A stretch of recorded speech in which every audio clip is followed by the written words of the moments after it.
ধার্য করা হয়। কুমিরের ফার্মে এসে যে একসাথে অনেকগুলো কুমির দেখা, এরকম দেখা হয়নি এখনো পর্যন্ত, এটাই ফার্স্ট টাইম। আগে সবসময় কুমির ছবিতে দেখেছি, আজকে প্রথম সামনে থেকে দেখেছি, অনেক ভালো লাগছে।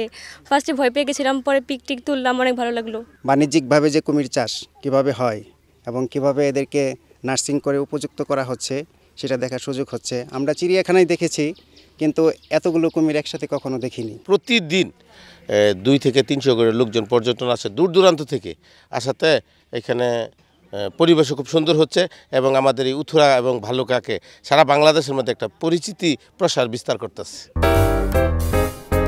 কুমিরের চামড়া ও হাড় দিয়ে বিদেশে উন্নত মানের ব্যাগ সহ বিভিন্ন মূল্যবান জিনিস তৈরি করা হয়। তবে বিদেশে চাহিদা থাকলেও অনুমোদন না থাকায় শুধুমাত্র চামড়া ব্যতীত কুমিরের হাড়, মাথা ও গোশত মাটিতে পুঁতে ফেলা হচ্ছে। এতে বিপুল অঙ্কের বৈদেশিক মুদ্রা অর্জন থেকে বঞ্চিত হচ্ছে খামারটি। ভালুকার এই কুমির খামারটি উন্মুক্ত করার মাধ্যমে দর্শনার্থীরা যেমন সরাসরি কুমির দেখার সুযোগ পেল, এর মধ্য দিয়ে যেই অর্থ উপার্জিত হবে তা দিয়ে এই কুমির খামারের মোট খরচের 25% অর্থ যোগান দেওয়া সম্ভব হবে বলে মনে করছেন কর্তৃপক্ষ। এখানে বাংলাদেশ অন্যান্য যে কোনো পর্যটন স্পট থেকে এখানকার পর্যটন ব্যবস্থা ভিন্নতা হচ্ছে যে এখানে আমরা বিলুপ্তপ্রায় লবণাক্ত পানির কুমিরের পুরোপুরি জীবনচক্র সম্বন্ধে যারা আসবে তারা জানতে পারবে। এটি বাংলাদেশের বিলুপ্তপ্রায় বন্যপ্রাণী সংরক্ষণে গুরুত্বপূর্ণ ভূমিকা রাখবে। আলাদা একটি বৈচিত্র্য হচ্ছে যে এখানকার বা স্বকীয়তা হচ্ছে যে এখানে যারা আসবে তারা জীবন্ত কুমির ধরে ছবি উঠাতে পারবে, যেটি বাংলাদেশের অন্য কোথাও নেই। সরকার পারমিশন দিয়েছে শুধু চামড়া বেচার জন্য, বাই প্রোডাক্ট না। যা বাই প্রোডাক্ট তারা কী করছে, আগে দেখছি সব জায়গায় গর্ত করে মাংস, হাড়, মাথা, লেজ মাটির তলে পুঁতি রাখা। তা আমি লস করছি, মানে কথা 700 থেকে এক্সপোর্ট হচ্ছে $400। তো ফার্ম টিকবে কীভাবে? আমি কারো দোষ দিব না, নীতি নির্ধারক যারা ছিলেন তারা হয়তো সম্বন্ধে জানতেন না, কিন্তু বাংলাদেশের কুমিরের ফার্ম নিয়ে তাদের কোনো কোনো আইডিয়াও ছিল না। তা জানতেনও না যে বাই প্রোডাক্ট বেচা যায়। যেমন মাংসের দাম $40 কেজি, সেই মাংস আমরা পুঁতি ফেলছি। আমার সরকারকে বলেছি অতি সত্ত্বর যাতে এটা আমাদেরকে অবমুক্ত করে দেয়, আমাদের পারমিশনটা দিয়ে দেয়, তাহলে আমরা বাই প্রোডাক্ট যাতে বেচতে পারি।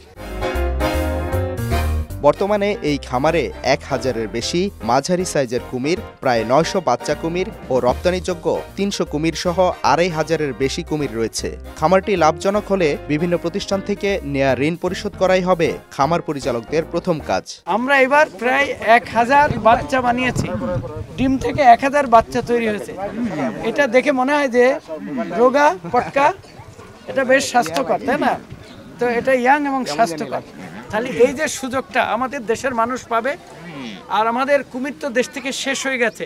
আমাদের এই পদ্মা নদীতে ঘড়িয়াল ছিল যার বৈজ্ঞানিক নাম গ্যাভিয়ালিস গ্যাঞ্জেটিকা, এর একটু মুখ লম্বা সেটার।